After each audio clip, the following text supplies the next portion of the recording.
Hello and welcome. This is Ravina from The Hindu, and we are back with yet another webinar. We do these webinars every Saturday as part of our education vertical.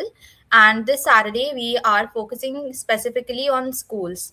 And in schools, we are going to talk about this practice of segregating the practice of segregating students into different sections based on their grades.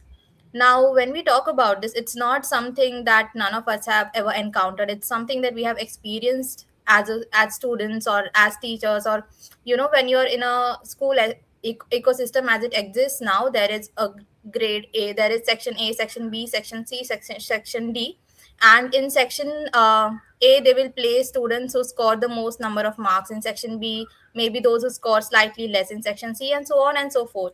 Now, even though this practice is sort of very normalized in a lot of schools across the country, and also it also exists on based on what I read, there are different countries which have different forms of this practice implemented. So even though this is sort of normalized, I think we can still pause and take a look at how effective it is in achieving better learning outcomes and also uh, overall uh, overall learning achievements. Now, when we talk about this, if I have to give a summary of what the critics say and what the supporters say, so the critics who say that this should not be practiced anymore, they think that student this sort of segregation might lead to behaviors such as bullying. And they also say that it sort of implies that our teachers are not able to handle multi-grade or diverse classrooms. They also think that when we uh, go ahead with such a practice, it sort of puts labels on students at quite a young age, and they might get boxed in this label, and it might affect their self-esteem. And there are also concerns that it may reinforce social inequality and hamper this whole concept of inclusivity at a school level. Now, those who support this, they say that when students are placed based on their academic scores or based on where they stand, it becomes easier for teachers to teach at an uh, appropriate pace for everyone. Students who are slightly more advanced, they might be given more challenging exercises, so they are kept engaged and they do not get bored. Whereas those students who are slightly falling behind, they might be given tailored instruction or given more time on a particular topic. So yeah, all of this exists. Now, the last time this was in news was between 2018 and 2020. This was when the Delhi government launched this program. It was called Chunauti, and under this, they evaluated students between grade 6 and grade 9, and based on their results, they were put into two sections. One is Pratibha, which means talented, and one is Nishtha, which means those we believe in. Now, this program was launched to sort of reduce the dropout rates from schools, but it received widespread criticism because parents and educators said that it sort of violates the basic spirit of right to education and can lead to segregation within school. So now that um, all of this has been established, the main question that we need to ask ourselves is whether grouping students based on their grades or their academic achievements leads to better learning outcomes, or is it improving overall score of the school, or also is there any alternative method which can be implemented which can balance learning levels as well as equity. So yeah, I think I can now throw the floor open for opening remarks, and our panelists can first talk about where we stand as of now. How does this work? In how many schools this is seen? What kind of practices are currently in place? And yeah, first let's understand what is the scene right now. Raji ma'am, would you like to go first? Thank you. Thank you so much, Ravina. Really delighted to be a part of this very important conversation with such wonderful panelists. I come to this conversation from three connected spaces in the aspect of education. Beyond 8, which is an alternative high school model that we created for people in grades 9th to 12th, where learning pathways are learner determined with small mentor-led cohorts, combining academics, internships, and real-world experiences. The root for this innovation lies in HLC, which is a social incubator, Ashoka Change Maker School, where for over 3 decades we have been building inclusive learning communities that nurtures children from curious learners into mindful leaders. And of course, alongside this, there is Elena that focuses on supporting children with diverse learning needs by coordinating the work of educators, therapists, so that each child experiences one coherent and supportive learning journey. Now, personally, I see myself as someone constantly trying to listen to the learner's voice, and my work is sort of guided by a simple belief that every child deserves a learning environment where curiosity is protected, difference is respected, and growth is not forced into just one standard pathway.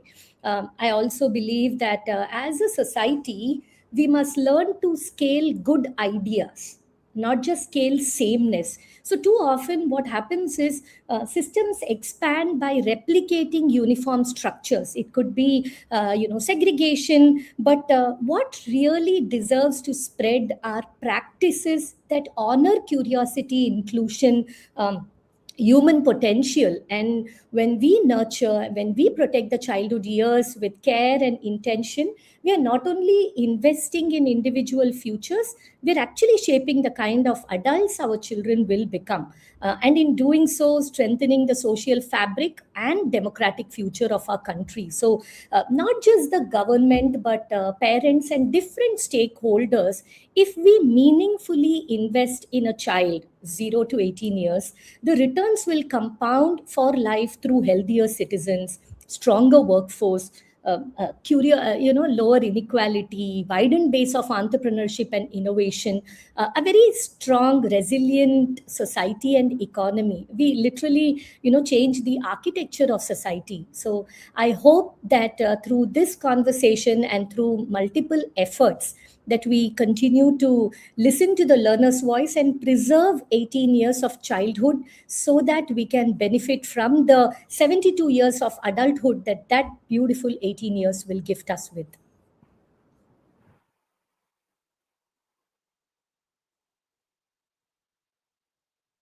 Sorry, I was on mute. Thank you so much, ma'am. Aarti, ma'am, would you like to go next? Yeah, thank you, Ravina, and thank you. It's such a beautiful panel to be a part of. I'm going to represent two aspects of something that's very important in learning. One is I'm basically a psychologist, so I'm going to talk from the mental health perspective. And the second aspect that I would like to talk about, because I'm an innovative educator as well, I've set up some of the most creative schools across the globe. So I'm going to talk from both spaces. When I'm talking about mental health, you'll need to understand that learning in itself cannot be measured only by its outcomes. Learning is such a huge process, and sometimes learning is very, very internal for several years before you can actually see it applied in some kind of a context. And therefore, to just make it about marks and segregate based on marks, we are doing two very, very major we're making two major blunders. Number one, what we are telling children is that you can't fail, which means, because, like you say, if I have to be in section A, then I can't fail. I should be getting that 98, 99. And, I always use a mantra: if you don't learn to fail, you will fail to learn. Because at the neurology level, you'll need to understand that when the brain makes a mistake, when you make a mistake in your learning process, you are actually creating what is called myelination, which insulates the synapse within the within the myelin, which makes sure that learning is something that stands the test of time or doesn't change, at the drop of a hat. So that is one thing that I need people to understand. So you need to have experiences where you excel, you fail. You have to have that range of experiences to ensure that learning is something that is meaningful.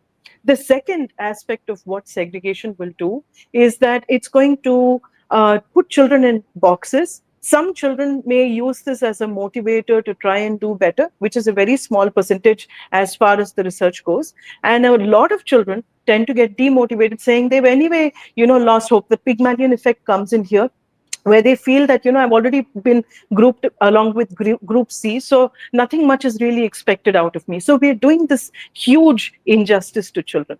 I can give you an example of even the grouping in terms of subjects. I'm somebody who believes that you should have a lot of multidisciplinary, cross-disciplinary courses, because that's where real learning happens. You can't study social studies in a very sterile way, because it will have economics, it will have geography, it will have history. You can't segregate all of these and say, I'm going to learn only this, and that will encourage the kind of rote learning that is becoming prevalent in a lot of states across India.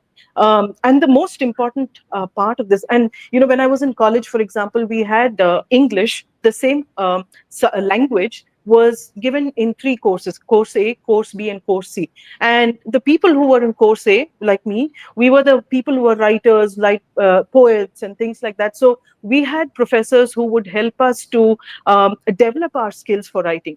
Group B was for people who could use English in a very basic communicative way. And Group C was for people who did not learn in the English medium, who came predominantly from the vernacular and required basic skills. Now, this kind of segregation was okay in the sense that it was not based on performance, but based on needs. I know that people will argue saying marks will define the needs, but learning cannot be done that way, because we have the discovery mode and the defend mode in children. Discovery is where they're curious and they want to learn. Defend is when they want to, protect themselves and they're in survival. The moment you put children in the survival mode, their need to learn goes down by almost 90%. So from that perspective, I'm personally somebody who requests schools to look at it in the right perspective and see how we can create opportunities for children, instead of putting them in boxes which actually only help in the basic operational functions, but never from the learning function. So I hope I've made my point clear. Yes, thank you, ma'am. Thank you so much. Jhansi, ma'am, would you like to go next? Right. Good evening, everyone. Wonderful to meet each one of you and to be a part of this panel. So, my introduction, first of all, I was very, very excited when I heard about this particular topic that we're going to be discussing about today. And I was relieved to know that we're finally talking about it, because this is not something that is spoken about largely, or is shown interest largely, because all my life I've been in schools and school chains, and segregating students sometimes in certain school chains or independent schools, is a thing. It is a followed practice. But is it the right way to do things? I guess we will find some comments, solutions, answers, suggestions today during the course of this webinar. So I'm going to largely focus on three things. One is I'm actually taking a step back and talking about what is the purpose of education, firstly. And I'm going to start from there. And I truly believe that while segregation may look very convenient, because then it's easy to provide targeted instruction, it's easy to manage, so there may be those pros. However, if you look at the purpose of education, I think predominant purpose of education is also to understand and learn inclusion, appreciate diversity, develop empathy, develop collaboration, communication. So there are a whole lot of things that is the purpose of education, and is not just getting marks, or doing well in a particular examination, or staying in the upper bracket. That is not the whole and sole purpose of education. So therefore, I truly believe that if we were to segregate children on the basis of perceived grades, and I call it perceived for a reason, because it truly is not the right or the true measure of a child's performance. It's just one off. So therefore, the perceived grading system, I don't think it promotes or helps support the purpose of education. So that's point number one. Secondly, I also believe that by doing this, we are also allowing children, or the facilitators or people around the whole environment, to then label the children also basis, again, this perceived grading. So then they are labeled as low performers, or labeled as section C, or somebody already touched upon. So you're then labeled. Now, this labeling could result in a lot of repercussions. which sometimes may be visible, sometimes may be very subtle. And therefore, this again is not a very healthy practice to be followed in schools. But there are schools which do this as high performers, low performers, medium performers, or call it what not. They'll call it by some fancy name. All those practices do exist in today's day and age. However, there are school systems trying to move away from this practice by trying out various stuff. Now, is it scalable? I guess we'll come to that during the course of today's discussion. And the third and the most important point that I did want to bring up is, while it's a lovely thought and it is something that we need to think about, I think in the whole school environment and in the whole education system, there is a mindset change that is needed in order to accommodate such practices and to do away practices which are not beneficial to either the children or to the teachers or to anybody. Now, that mindset change involves a whole lot of work. It involves, first of all, training of teachers, figuring out what is it that I want to do with this cohort that is sitting in the classroom, and so on and so forth. So it's a huge, huge shift that is required in our whole thinking process in the education system itself. And last but not the least, during the course of my research on developing grit among middle school students, while I delve deeper into this, it is a proven fact. Of course, there's not much research available in India, but from whatever literature is available and from our own research, what we discovered is children learn better and develop skills in a heterogeneous group and not in a homogeneous group. So therefore, I believe that today's discussion will, give us more insights on, what is it that we need to do going forward, what is it that we're doing right, what is it that we're doing wrong, and really, really look forward to this discussion. Thank you. Thank you so much, ma'am. Viplav sir, would you like to give your opening remarks? Yeah, on a lighter note, I went to school with Barkha Dutt, the famous journalist, Oh, and I was not in the same section. So I'm just wondering if I was in the same section as Barkha, my life would have been slightly different. But of course, I did have wonderful people in my section as well. But I'm going to zoom out and take a broader look at this one and say uh, how do we actually segregate students today is not just basis the sort of the performance levels, which has been going on for quite some time already. And I've spent time in school education. I spent time in test prep as well, where I've seen the disproportionate effort being given to high performing students and how they, how others may suffer or perceive a feeling of inequality there. But I'm talking more broadly in terms of how we segregate students. Period. So we're segregating them basis not just their marks and performance, but also basis some criteria basis the year that they should belong to in school, or the sections the groups that they should belong to in school in terms of sections, or how they should be divided in terms of subjects or focus on subjects and so on and so forth. And this has been the problem, and we were talking about this before we started. It has been a problem of addressing scale. And what we've been doing is, because there's a huge amount of scale and we cannot manage the large number of students in a predictable manner, we want to segregate them in a particular way. Even the segregation by performance is a symptom of that, where we want to put special attention on a group of students so that we are able to take them to higher levels of performance and outcomes, and we want to reserve a special attention to them as well. But why do we break down our school levels into years, into grades and sections and groups? And what is the logic by which we actually compartmentalize students? That's, I think, a really important question for me at a broader level. And we've been driven by administrative concerns. How do you handle so many students? How do you put them together? How do you manage the teaching or learning activities? And so all of this has been more of a scale issue, and has become very prevalent in our systems.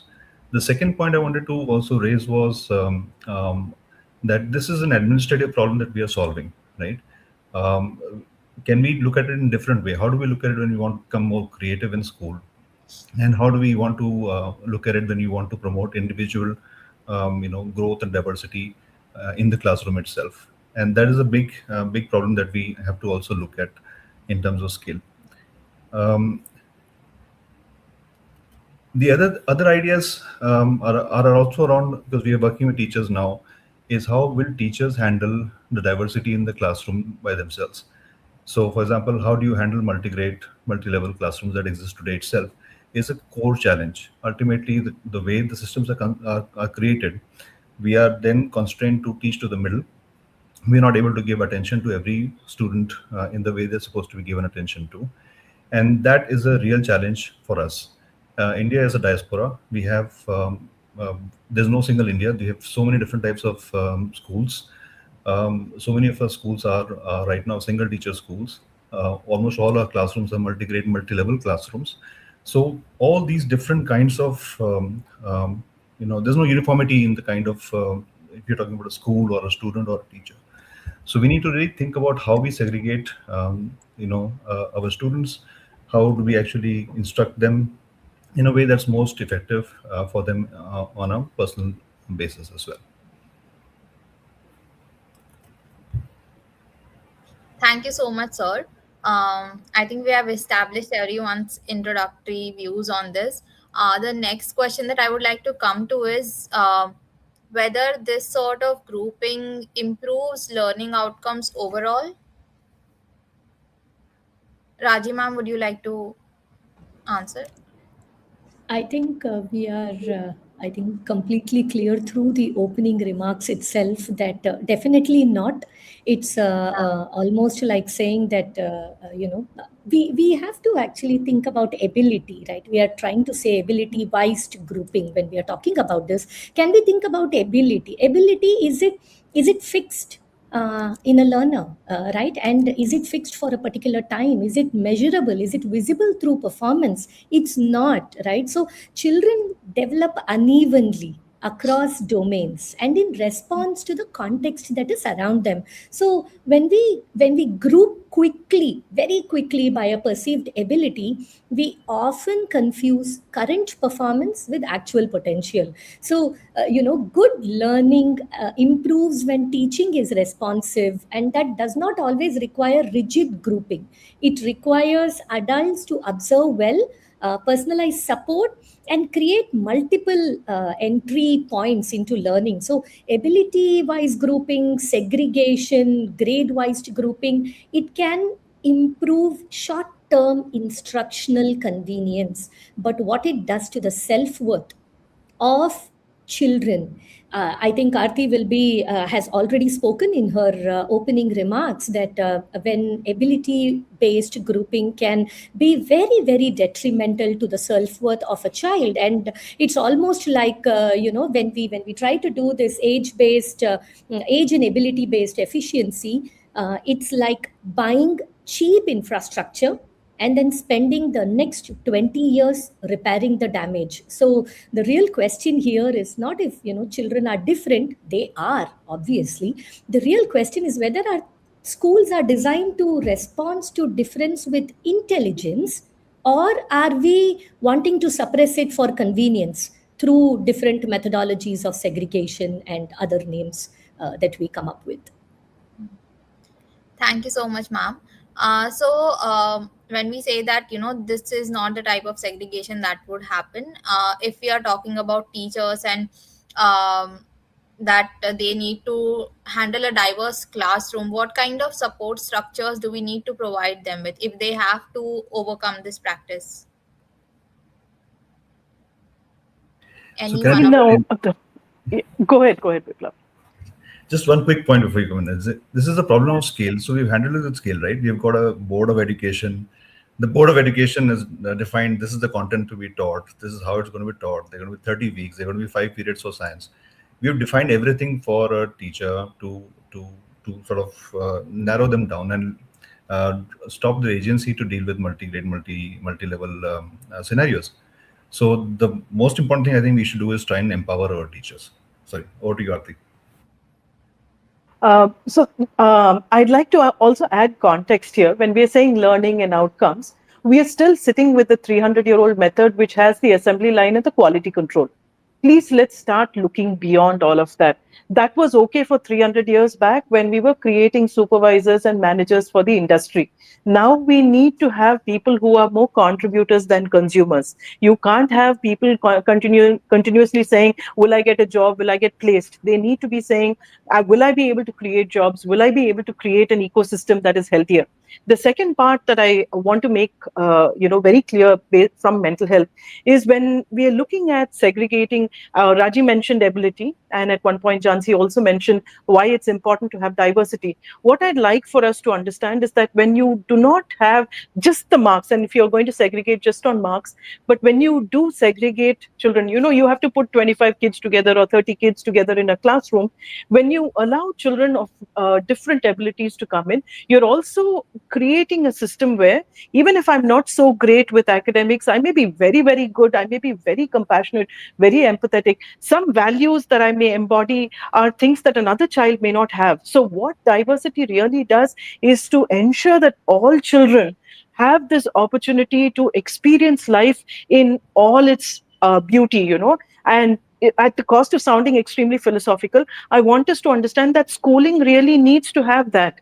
Because with especially post COVID, we noticed that there are so many gaps in learning, and these arose because children did not have access to peer group interaction. And when such a problem already exists, segregation based on some one parameter is going to actually create children who are going to be stunted in other areas. And I think it's something that we have to deal with as a collective. We can't just empower teachers. We can't just, educate parents. We'll need to work together to make a difference. So I hope that sets a context for what mental health challenges we will face if we don't address this at the earliest. Thank you, ma'am. Jhansi, ma'am, would you be able to talk about this? What kind of support systems do we need to provide our teachers with? Sure. So thanks, Ravina. It's a great question. We've all spoken about learning outcomes. What is it that one needs to achieve in a particular grade level, subject level, lesson level, etc., etc. But at the center of all of this are two people, and I say this multiple times. There's the student and there's the teacher, right? So we'll have to get this right. Now, in order to get that right, not every teacher comes equipped with the necessary skills to handle such a diverse group. Because if we are, like I said right in my opening statement, if we were to put children of a similar kind, whatever that is, together, it does make things easy. But is that the route we want to take? I think the clear answer is no. So if we want the teacher to be able to hand a diverse learner group, then there are skills that we need to equip the teacher with, because given today's circumstance, a teacher doesn't come ready with these skills. And I can just talk about it till the cows come home on challenges with the whole teacher training and all of that, and that's a whole new different concept topic. But then I will just stick to how do we equip our teachers. First of all, I think we will have to have proper structured teacher training mechanism to equip them with methods that they can use in such a diverse learner space. Now, what do I mean by that? And because we've tried it, tested it in a couple of schools, so I don't know if you're aware, we are a network of about 160 plus schools. So therefore, we have different kinds of school, different geographies, um, a whole gamut of, you can call it a spread of the kind of school that is available. We have all kinds. And we do experiment or try out different things in different schools. A one size fits all approach never works. So therefore, I speak from experience. So you will have to equip the teachers with various skills. And what do I mean by that? We have a certain set of schools where we follow something called a differentiated instruction, which is a very familiar term. But just differentiation is not just you just now within a class, just segregating children. No, that's not what it is. It is segregating students for a specific concept, chapter, activity, task, whatever the case may be, for a brief period of time in a homogeneous group, and give them the necessary learning material in such a way that their learning outcome is met. You may use a different approach for the group B. You may use a different approach for group C. But the mistake sometimes many of us make is we make these as static groups. And then there is no further differentiation that happens either by ability, subject, capability, interest, etc., etc., and the list goes on, right? So we fail to do those, and that is where differentiated instruction could fail. Then we go back to what we are saying. We are encouraging segregation again. So what I'm trying to say is, while we equip teachers with certain the methodologies, we will also have to help the teacher understand how to do this right in a classroom. So therefore it's a very difficult thing to get right. And there are so many methods that are available today that we can equip teachers with. There is peer learning, there is group learning, there could be differentiator, there could be collaborative. All of this is possible, but at the end of the day it needs to be done right, and therefore the right teacher training, right hand holding, right mentoring, feedback, and this loop which continues always becomes very, very critical. It's not a one time thing. That's what I'm trying to say. Thank you so much, ma'am. Viplav sir, would you like to talk about I teacher? would 100% agree with Jhansi ma'am. I think this is the one missing link. We've been going to various schools, and we found that many teachers would really benefit from the understanding of techniques to be used in the classroom. I found even basic techniques like a think, pair, share, or a fishbowl technique, or a group grid technique, etc. They would really benefit from knowing that, and employing that in the classroom in an easy manner. I've also found that mentoring and training is really an ongoing process.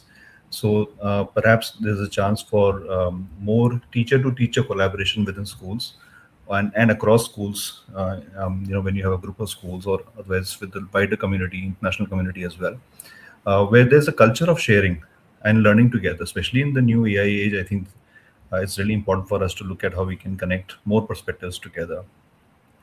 Teachers have a very tough job today.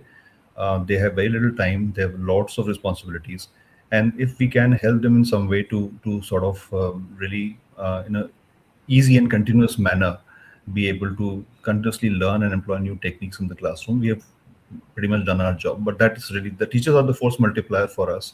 If we can really help them do things, even in this day and age of personalized adaptive learning claims and AI coming in and so on and so forth, the teachers still are at the center of everything that's going to happen in the educational ecosystem.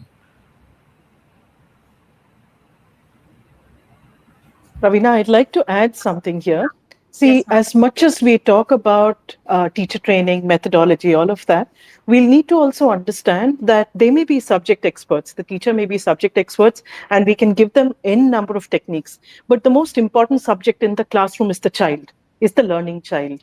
And I think a lot of the mentoring that we need to do is to help teachers understand why, at a certain period of time, a certain group of children in the classroom are struggling with something. They don't need to all go in for a diagnosis.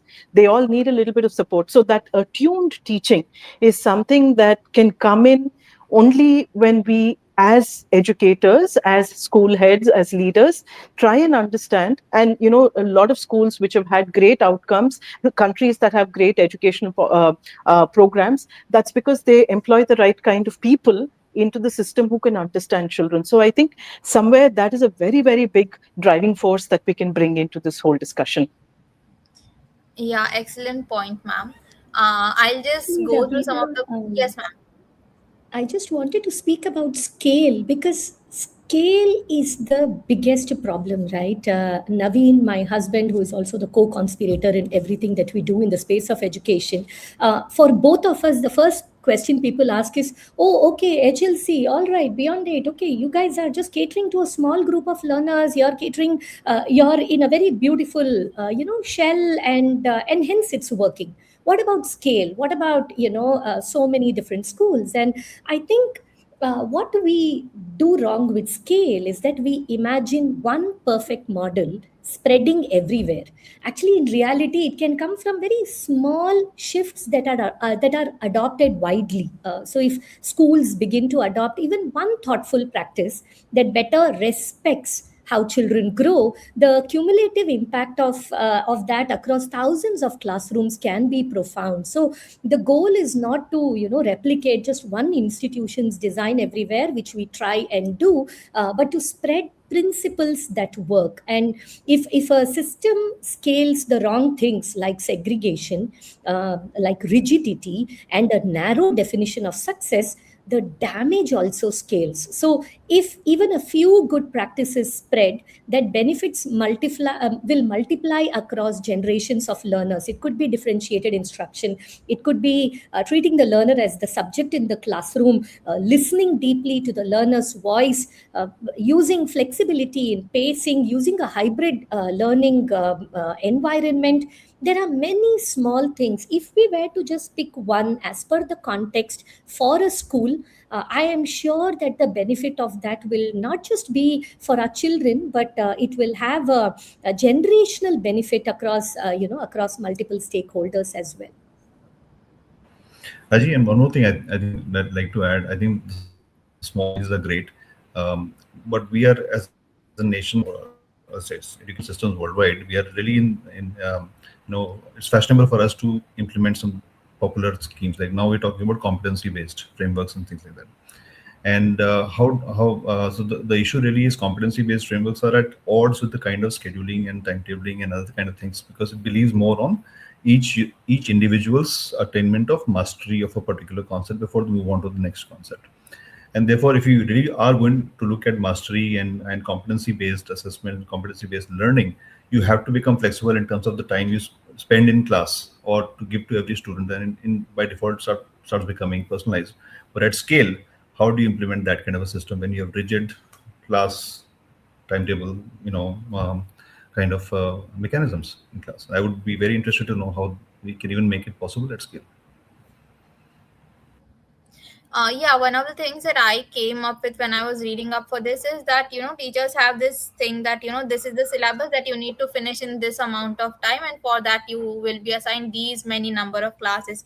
So when there is so much restriction on how much time and how much needs to be covered, I think teachers also face difficulty catering to all kinds of learners. It's something that I read up. But yeah, is there any way to work across this? Ravina, I'll add this because I also work with slum schools, I work with village schools, I work with government schools, and also the private and the international schools. So I can give you a little bit of context here. See, if the teacher and the school really understand each other and their core philosophy revolves around the well being of the child, even without such rigid expectations, most teachers are able to nurture learning in children. Where the problem arises is where the curriculum is created and lesson plans are made somewhere centrally. So something that's made in Bombay is being used in a Tirunelveli or something like that. Then the problem arises because what works in Bombay may not necessarily work with a learner in another and India with its subcultural differences, it's going to have completely different outcomes. So this is where I feel, the models, and I don't want to name the states or the brands, but I would like to say that people who scaled up without understanding the needs of the learning brain, the needs of the teenager, and started preparing children for the entrance coaching, and made them coaching hubs where children were deprived of their right to have a normal teenage, have gang related, peer related interactions. That's where this whole process started. So I think somewhere it comes from the commercialization of education and the lack of understanding of what is required within the classroom and for a learning child. So I hope I've made that point clear as well. Yeah, ma'am. I think commercialization is one factor which is driving a lot of things in education right now, be it at school level or even higher studies or these entrance exams. I was just taking a look at some of our comments, and some of them do have really interesting things to say. We have the first comment we received is from Mr. Dharmendra Singh, who says that, my question is, if schools are meant to be miniature democratic societies, does segregating students by grade levels prevent them from experiencing the real world diversity of a community? And how can peer learning between strong and weak students bridge this gap to foster mutual respect and social cohesion? I think peer learning came up a lot of times in everyone's remarks. So, how does learning work here, or how can whether it you cause? like it whether Yeah. you like it or not, children learn from each other. Okay, there is a huge fallacy if we believe that children are learning from the teacher. Okay, the teacher at most is probably coming in into the classroom completing something, but most children learn from each other. So I hope that gives context. And of course, going into the teen years, children learn best from the peer group.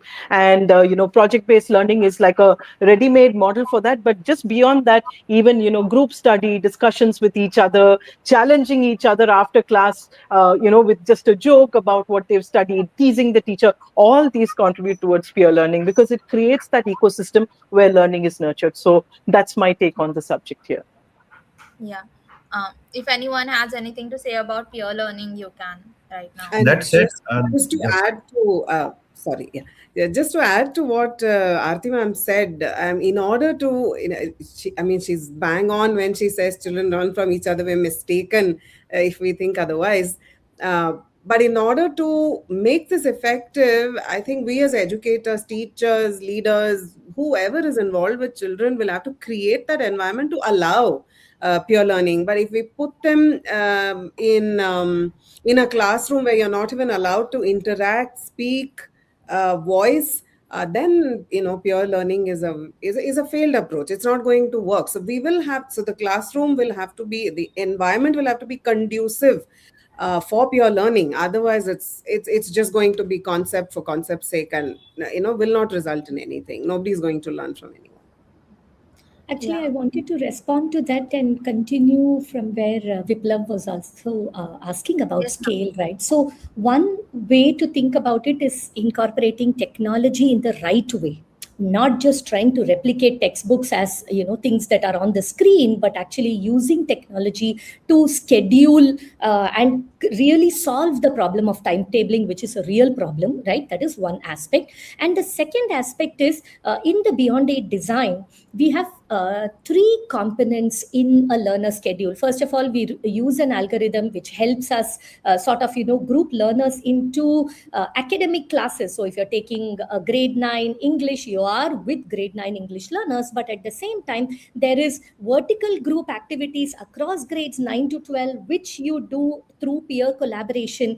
And then there is individual activity where you're working with a mentor, you're working with the college pathways counselor, you're working with the internship coordinator. So the schedule itself, the program design allows and respects that there are aspects that require individual attention, there are aspects that require peer learning and peer collaboration and fun and joy, and there are aspects that require you to learn amongst peers who are also sort of wrestling with that same subject content, because again they still have to write those exams, they have to still get to college. So how do we, within that framework of I need to get to college, I need to do right by myself, how can you also preserve self-worth, how can you also build camaraderie and friendship, and how can you also build joy in children through that learning process, is something that we have done in a pod of 50. So again, when we think of scale, everything does not have to go, we are not trying to produce something for 10,000 children, right? How can we do that in micro ways, by breaking the problem down and taking it into small groups, is something that we have tried, and we are seeing that it's working. No, that's very interesting. I think some of the practices I have seen also worldwide. There was an educator in the late '60s, early '70s in the US called Joseph Carroll, and he sort of tried to pick out a way in which students could spend more focused time, like more time in the day for a particular subject. And he started calling it macro scheduling, and block scheduling also is a technique that has been followed after that. Essentially what that means is that instead of saying we want to learn all 5 subjects in the day, can we learn just 2 subjects a term, let's say English and mathematics only, and the entire grade sort of learns that, and therefore now suddenly teachers have more time because the entire focus is on only those 2 things. and maybe you're spending more time doing working with every student independently. You're working, you can have team teaching, you can have such a lot of different kind of things. So how do we sort of rethink our the way we administer the subjects themselves may also be an interesting way to think about it at scale. Yeah, ma'am, you're on mute. Yeah. So anyway, during my intro, I had mentioned one point. I said that there are some critics who think that grouping students based on their grade could also reinforce social inequalities. We have a similar question from one of our viewers. Her name is Shrestha Roy, and she says in India, academic performance is often influenced by factors like access to coaching, private tuition, and socio-economic background. If schools segregate classrooms by grades, could it unintentionally reinforce these inequalities? I think this is something we have not dwelled on yet. So, can we get into this point right now?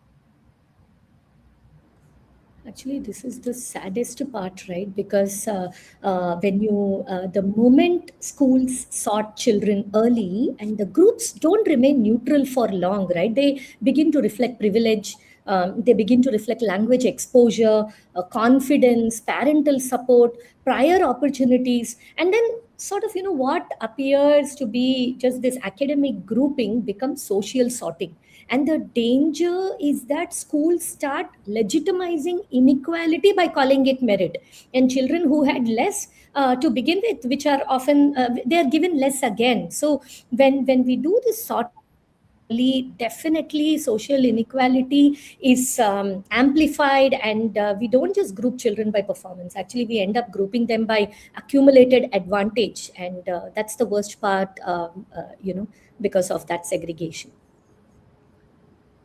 I'd like to add something slightly different on this. It's not just from the social angle, but also from the psychological angle.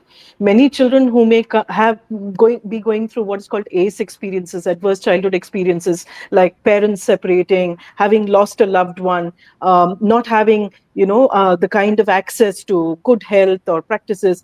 They're also children who get segregated and usually find themselves in that section that has children who are considered slow learners. Now, what happens also as a double whammy? They're already put in a group where they probably are highly intelligent, capable, etc. But because of some kind of life experience, they've already, missed out on something and they've been grouped wrongly. What happens is in most schools, when this segregation happens, it doesn't stay section A, B, C, or some flowery language. Usually they call the retards or they call the slow learners. Now, the moment you start labeling people like that, it also adds a lot of stigma to the mental health aspect of it. So this is where I'm personally very, very against any school that does this. And in fact, I go one step further to sit with the teachers, with the managements, and try and explain to them why it's important for us not to segregate that way and to give everybody an equal chance at the resources that are available within the school. Thank you so much, ma'am. Jasi, ma'am, do you have something to say about this? Yeah, just very two short points. I second whatever's being said, and I just want to add a little more color to it. I think there is a conscious call that is required in order to not do segregation of a kind. When I say kind, it could be based on any parameter, right? We've discussed quite a few at this point. So it requires a conscious call, and therefore. Since I come from the K-12, closely associated with schools and so on, there is a conscious call in all our schools to move away from this. And, whether you call it right or wrong, there is a random allotment of student to a section which is followed. So not by merit, and not by privilege, and not by any other parameter, not by grade, etc. So that by this random order, there is a heterogeneous learning environment, learning group that is created in a classroom. Is that the perfect way to do it? The answer to that is no. But is there a conscious call to move away from segregation? Yes. So I think there is a lot of one needs to make up their mind and say, I am not going to support this kind of segregation, and then wake up to that fact and then do things differently. That's one. Second, parental support is a large parameter, because increasingly in today's day and age, we also notice that when such a random allocation of student to class is done, there is a lot of parental pressure requesting that the child be moved back to a specific section for various reasons by parents. So I think it's not just the school, the teacher, the head, the student, the school environment alone is not responsible for this. I think the larger set of stakeholders also need to be aligned to the fact that we really need to move away from such practices. Yeah, I Thank agree. you so Parents have to move away from saying, "I want my child to become an engineer. Please put him in a special section. Give him." We have, as parents, we have to move away from that. Otherwise, it's going to just perpetuate all the time. Yeah, it's very important. Yeah, along the same lines, we have one comment. I think most of our schooling is now being driven by the entrance exams through which you get admissions into colleges. So somebody here says Chaitanya Mittal. The education system is especially the backbone of this system, as exams like JEE, NEET push many children towards depression. In order to stop this, why not changing the exam pattern by including more extracurricular activities, etc., hence reducing segregation rate as well as teenage depression rate. Yeah. Right from We the NEP, we do have all of these things in place. The NEP, if you look at it as a document, the state education policy in certain states have all of this on paper. But when it comes into the commercial, getting the numbers in, and when you are measuring schools based on KPIs, like, how many admissions did I get this year? And, if you look at any of these traditional schools, you have one small photograph of the child and the mark so big. What you're already telling everybody is, I don't care if you study. I don't care if you're alive. I don't care if you're depressed. I just want to make sure that you will be the one who will get me the next set of 10 students, right? So somewhere it's there on paper, but at the implementation level, we have to make people accountable. See, now I'm very lucky that I have a panel of 4 people who understand this at various levels. So, I'm at least having like a healthy discussion. If this was some other school, I'm probably, I'm going to get murdered outside this space, right? So having said that, I mean, though I'm laughing and everything, I'm saying that this is such cutthroat competition right now. And it's not just the entrance exams, though that's a major part of it. When we are measuring something that is an infinite game, which means you will be at it all through your life, you'll be learning all through your life. You don't stop learning at 17, right? When you're trying to measure something like that using KPIs, I think that's where we failed our children. So I hope that makes sense. I think also important to see that these exams are not exams that select; they are exams that eliminate, Mhm. and that's where we have gone wrong in our education systems. Yeah.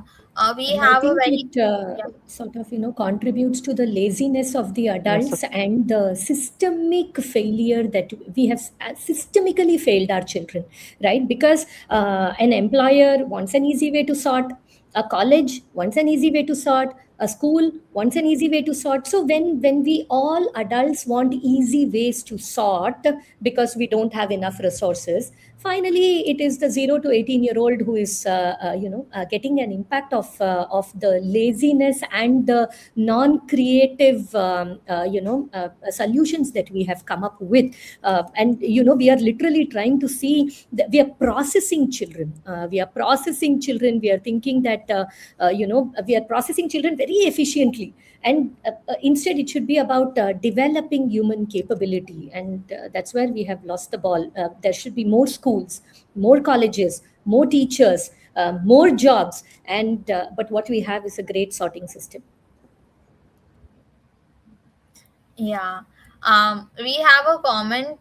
There is this person who called Avyuk More. So there is a lot of, if you are on Instagram, you will see that there is this trend.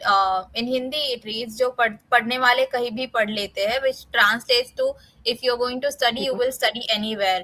So it's quite a popular thing which keeps circulating all the time, and it's something I have also heard from my parents. So Avyuk says if a student truly wants to learn, they will, irrespective of which classroom they are in. Segregation based on marks isn't the problem. It helps students thrive in competition. The problem is that students scoring less marks are labeled as not bright, which should be stopped. So yeah, I thought there's some other different perspectives so we can address this. How many students you know who really want to learn? We have been consciously dumbing down our generations of students by giving them rote learning, by doing rote teaching, as I call it. We have destroyed their curiosity.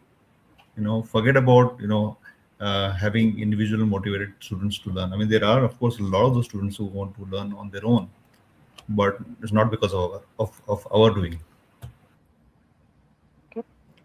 I would only So I add to think saying let's not normalize. Sorry, Raji. Go ahead. Go ahead.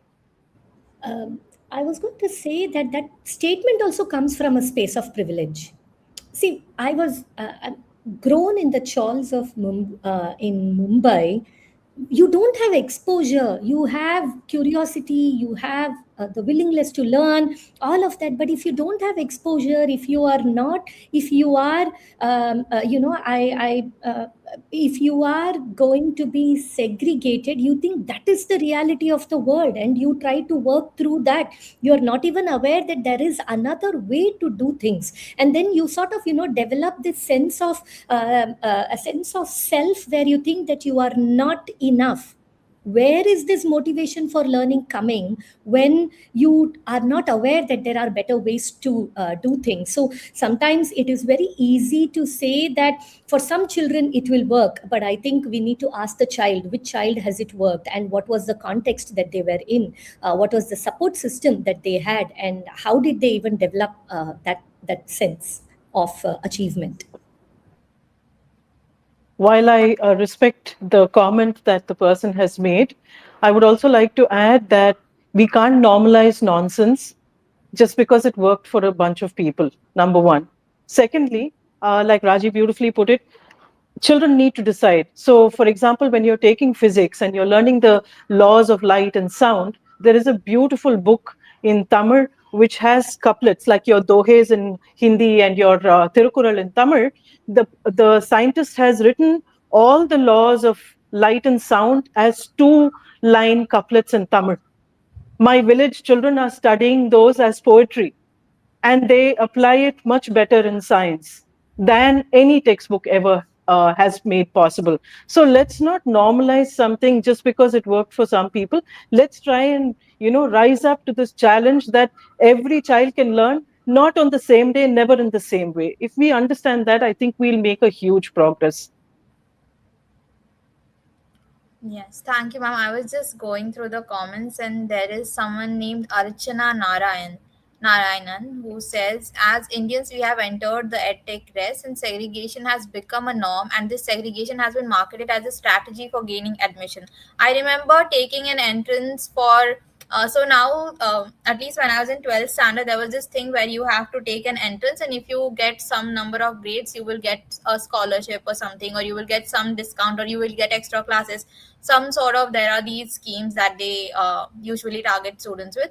As teachers with conscience and knowing what kids in class are actually capable of, how does an individual teacher actually help or adapt or make a difference? I mean, we have, I think, in this webinar again and again hammered the point that it is, in the end, it will be the teacher who will be making the difference, or in the end it is in the hands of the teacher, and the system as it exists now sort of ties the teacher's hands. So yes, again we have circled back to it. Is there anything we would want to say again about how an individual teacher can make a difference? Yeah, I think the answer to bad edtech is not no edtech, it's more edtech. I think we need to have much more in terms of teachers' capabilities of managing edtech, managing digital pathways, because at scale, and even for small classroom situations, technology can be a very good partner if done right. So I think that is one way in which we can empower teachers. And second thing is that I think we should give teachers a lot of space. They have their own motivations, they have their own constraints, and not all of them are going to be the top learners in the class. So that's fine. But I mean, if they're able to adopt a few things, learn from others, and generally remain curious like we want our students to be, it should work out. I Thank think you so school owners also have a lot of role to play in this, Ravina. We are talking about government, we are talking about parents and teachers, but when we think of a school culture is so important. So let us say in HLC, basically it is the culture of inclusion. inclusion is non-negotiable. Having differentiated instructions inside a class while also upholding the inherent dignity and respect of a child is non-negotiable. But that non-negotiability not just extends to children in the classroom, it extends to the teachers also. So the teachers are also included. Different styles of teaching is celebrated. Mentoring for teachers is a norm, and sharing best practices across the school with a sense of celebration where all of us are celebrating one teacher's achievement is also very important. So while I think in an organization culture where we do just like we do the same thing for teachers as we do for children, I think that is also very important, and that sort of is a top down approach. Mandating inclusion in an organization, will it be cost effective, will it be cost beneficial? Those are all secondary conversations. But can we first agree to the fact that segregation, competition of any sort is unhealthy? It creates an anxious generation, and that inclusion, compassionate empathy is the way for building a generation that can actually become a true demographic dividend. We are talking about demographic dividend. We are saying that we will have so many young children, we will have so, but if that demographic dividend is going to be filled with anxious people, then how are we even going to achieve what we want? And hence I think a culture of inclusion, a culture that respects the learner, that respects the dignity of the teacher as well as the learner, is something that we need to really need to work on from a school perspective. Thank you so much, ma'am. I think we have covered almost all angles of this topic in this last 1 hour. There is something that Aarti ma'am said initially in her opening statement, which is that we should not emphasize a lot on just everyone winning and all, and failure is just equally important. At that time only somebody had posted a comment asking why should we fail, and I think Raji ma'am, if you explain that again, I think that would be a good note to end this webinar on. So Aish. failure is extremely important, because you need to understand that when we fail, so whenever I'm learning something, right, in the initial stages only the neurotransmitters go through a small change.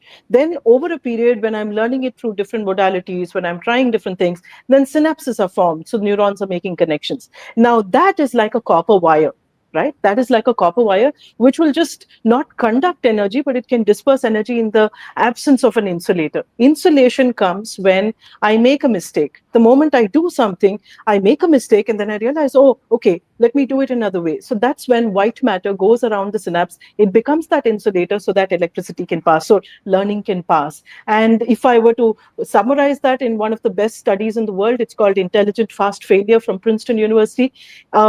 On the way to your goal, if you can find all the ways in which you can intelligently fast fail and figure out all the many ways in which you can sort of put things together, then that's the best form of learning. And that's why it's important for us to fail. So failure is not from the angle of stigma, but um, um, from the from the important aspect of understanding that it's like an essential armor that protects learning.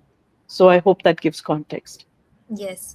Thank you so much, ma'am. This has been a wonderful webinar. And based on somebody's comment, I would like to conclude this webinar with one thought, which is that why can't school act as learning communities instead of age groups? So, yeah, I think that kind of sums it up. Thank you so much. Thank you so much, everyone, for joining and for your time. Thank you. Thank you. Bye bye.